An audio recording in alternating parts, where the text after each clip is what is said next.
你知唔知道有一隻香港銀行股喺過去一年股價勁升超過60%，但係佢嘅盈利增速得3.3%，股價升幅係盈利增速嘅接近20倍。呢個係機會定係危險信號？今日我哋解剖中國農業銀行，一間坐擁51萬億資產、全球規模數一數二嘅巨無霸。佢有一條其他大行根本複製唔到嘅護城河，不良貸款率係四大行最低，只係1.27%。私人銀行業務增速係六大行之冠，但係佢嘅淨息差喺不斷收窄，資本充足率都開始令人擔心。農行係一隻被低估嘅寶藏，定係已經升過龍，風險爆燈？今集我哋幫你一次過搞清楚，請你一定要睇晒，答案就喺入面。各位觀眾，我哋 AI 財演一直致力為大家深入研究上市公司健康狀況，但有時短短10幾分鐘嘅討論，未必可以涵蓋晒所有財務指標。為咗令到投資者有更全面、清晰嘅視野，我哋最近推出咗個會員專享嘅研究報告數據庫，一站式記錄低所有我哋研究過嘅股份，仲有埋互動圖表，方便投資者隨時都可以睇翻自己揸住嘅股票。只要你免費登記咗成為 Patreon 會員，進入 Patreon 後再免費 follow 埋 AI 財演嘅 channel， 就可以去我哋個網站登入。所有連結已經放咗響影片下面嘅資訊欄，而家即刻登記，費用暫時都仲係全免，但呢項服務遲下可能就要收費，趁住而家1蚊都唔使俾，記得快啲登記咗先啦。大家好，歡迎收睇 AI 財演，我係主持人 Helen。今日我哋要討論嘅主題係中國農業銀行，港股代號係1288。農業銀行係國有四大行之一，總資產高達51萬億，係目前全球資產規模最大嘅銀行之一。業務涵蓋零售、對公、財富管理等，並以縣域金融為最大特色，係唯一一間喺全國所有縣域都設有網點嘅商業銀行。農行喺行業上嘅競爭力係點？我想請 Bonnie 同我哋分析一下。好的 ，Helen， 農業銀行喺行業競爭力方面，我覺得最值得留意嘅係佢嘅縣域金融護城河。農行係全國唯一一間喺全部縣域都設有網點嘅商業銀行，縣域貸款佔全行貸款比重超過40%，呢個係其他大行根本難以複製嘅優勢。好似建設銀行、工商銀行，佢哋縣域貸款佔比只係大概28%到30%咁滯，農行高出成10個百分點。另外，農行喺資產規模方面已經喺2023年超越建設銀行，截至2026年第一季度總資產達到51萬億，係目前四大行之首，連工商銀行都已經落後。盈利能力方面，2025年農行淨利潤增速3.3%，喺四大行中係最高，而且連續2年領跑同業。資產質素方面，不良貸款率只係1.27%，係四大行中最低，撥備覆蓋率接近300%，反映風險緩衝能力非常充足。我特別留意到佢普惠型小微企業貸款客戶數達到458萬戶，新增量係六大行之首。呢個數字代表農行喺下沉市場嘅滲透力相當強，係相當難被競爭對手搶走嘅客戶群。多謝 Bonnie 嘅分析。農行嘅縣域護城河同埋資產質素確實係亮點。Bonnie 提到，農行淨利潤增速喺四大行中最高，但我留意到報告入面有一個細節，農行嘅淨息差由2023年嘅1.47%跌到2026年第一季度嘅1.26%，係呈下行趨勢。Felix， 從財務角度，農行嘅整體盈利能力係點樣？淨息差持續收窄，對佢盈利又有幾大影響？ Helen 呢個問題問得好好，淨息差持續收窄，確實係農行甚至係整個銀行業最大嘅財務壓力。由2023年嘅1.47%跌至2026年第一季度嘅1.26%，跌幅達21個基點，反映資產端收益率跌得比負債端成本下降快。我發現一個值得留意嘅現象，淨利息收入由2024年嘅5807億跌到2025年嘅5696億，跌幅接近2%。理論上，淨息差每跌10個基點，對全年利潤影響大概係60至80億。呢個壓力唔可以忽視。但係農行係點樣抵消呢個壓力呢？主要靠兩個引擎。第一，規模擴張。2025年貸款餘額增速達到9.2%，生息資產規模持續擴大，對沖咗部分息差收窄嘅影響，貢獻盈利大概14個百分點。第二，非利息收入強勁增長。2025年手續費及佣金淨收入增速16.5%，達到881億，投資收益更係大幅增長，接近90%，所以整體 ROE 仍然維持喺10.82%。顯示盈利結構已經開始轉型。不過風險係，若果息差進一步收窄，加上規模增速放緩，呢個對沖機制就未必持續有效。投資者需要密切留意。多謝 Felix 嘅深入分析。農行靠規模擴張同非息收入嚟對沖息差壓力，呢個策略確實係關鍵。講到非息收入，我留意到報告入面提到，農行私人銀行 AUM 增速達到18.87%，係六大行中最快。但同時，農行面對唔少競爭對手，無論係工行、建行定係招商銀行，喺財富管理方面都係強勁對手。Bonnie，你覺得農行喺同業競爭入面最大嘅差異化優勢同最大嘅競爭挑戰係咩？好問題，我哋睇農行嘅差異化優勢，最核心嘅仍然係縣域市場同個人存款呢兩張王牌。農行個人存款佔零售 AUM 嘅比重高達84.33%，係12家上市銀行中最高。呢個代表農行嘅零售基礎異常穩固，客戶黏性極強，而且農行活期存款佔比係同業第一，意味住佢嘅存款成本係四大行中偏低嘅，有助支撐息差韌性。另外，我發現一個容易被忽視嘅數據。農行私人銀行 AUM 增速雖然係18.87%，係六大行最快，但係佢嘅客戶戶均資產大約1230萬，其實同工行係旗鼓相當，只係客戶總數略少，所以增長空間係相當可觀嘅。至於競爭挑戰方面，我留意到幾個隱憂。第一，喺高淨值客群方面，工行私人銀行客戶數有28.9萬戶，農行只係25.6萬戶，差距仍然存在。第二，中間業務收入規模同工行、建行仍有一定差距，雖然增速快，但要縮窄呢個差距需要時間。第三，農行係以縣域市場聞名，但大城市嘅高端商業客戶競爭，面對招商銀行等股份行嘅挑戰係相當激烈嘅。所以我覺得農行嘅策略係揚長避短，深耕縣域同養老金融，而唔係硬碰同業嘅強項。多謝 Bonnie 嘅精闢分析。農行揚長避短嘅策略係相當清晰。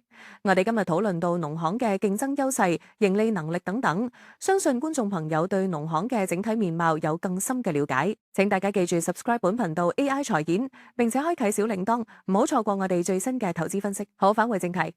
Bonnie 提到農行靠規模擴張去支撐盈利，但擴張始終需要資本。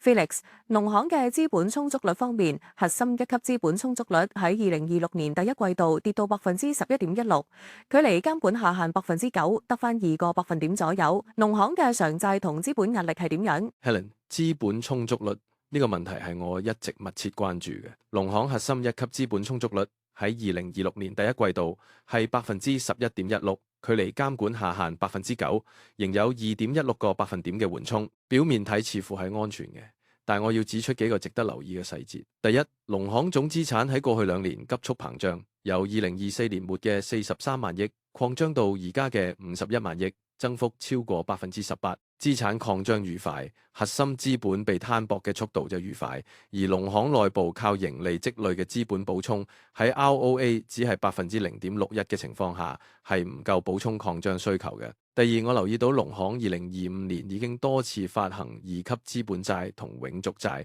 呢啲係補充附屬資本，並非核心一級資本，對最核心嘅資本指標幫助有限。第三，農行分紅率維持喺30%左右，2025年全年派息大概838億，但同期靠流傳盈利補充，核心資本嘅空間其實係被分紅壓縮緊。好消息係，市場預期政府將透過發行特別國債注資國有大行，農行係其中受益者之一。呢個若果落實，可以顯著改善核心資本狀況。但係若然注資遲遲唔到位，農行嘅貸款增速可能需要放緩，以保持資本充足率喺安全水平，咁就直接影響佢嘅規模驅動盈利增長嘅策略。Felix 分析得非常到位，資本補充係農行一個潛在制約因素。若果特別國債注資遲遲落實唔到，確實會影響擴張步伐。講到呢度，我想轉換一個角度去睇農行。近半年，銀行業嘅監管環境同政策面有唔少變化，例如5篇大文章、消費品以舊換新等等。Bonnie， 從行業最新進展嘅角度，你覺得最近6個月有咩新動態係投資者應該特別關注嘅？好，最近6個月，農行有幾個動態係我覺得相當值得留意嘅。